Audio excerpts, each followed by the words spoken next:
Being too blunt ఇంత delay అవ్వడానికి కారణం అనుకుంటారా మీరు? ఇప్పుడనే కాదు, లైక్ ఆఫ్టర్ కేడి. అచ్చా, నా కెరియర్ అంటున్నారా? నాకే తెలియదండి.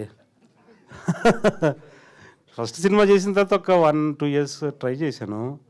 ఎవరేం పెద్ద పట్టించుకోలేదు, ఇంకా నేను పట్టించుకోలేదు. So I went to Mani Ratnam. I was working with him only. So ఇక్కడే పెద్ద సినిమాలు చేయలేదు. So most of his films స్క్రిప్ట్లో కానీ మరి Telugu dialogues I use to write all his films. So that's what it. I don't care much. అంటే అది safe zone అనుకున్నారా? లైక్ అదర్ దాన్ ఇంత సేఫ్ జోన్ ఎలా ఉంటుందండి? 15 ఏళ్ళు సేఫ్ జోన్ అండి, గాన్ జోన్ అది. It's not at all safe. అంటే కేడి ఇది this film happened by chance అండి. I should thank Sudhakar garu, another friend Sudhakar garu friend. It just happened by chance. So అలా అని చెప్పి మేము పిచ్చి పిచ్చిగా తీయలేదు, కానీ our effort is there. So it happened by chance.